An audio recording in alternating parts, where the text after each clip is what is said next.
Assalamu alaikum. I am here to present my topic. My topic is when I go to the park.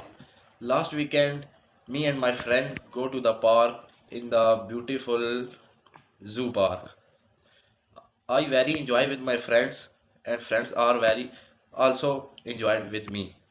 We enter the park and we saw the lion and tiger.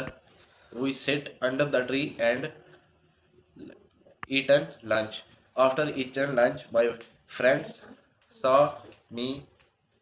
Let's go to taken pictures. When I taken picture, I go to the mosque to pray namaz.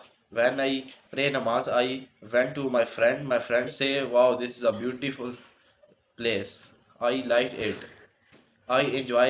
And I saw the time. The time is 9 p.m. I come to home, and it was a very good day. Thank you for listening me.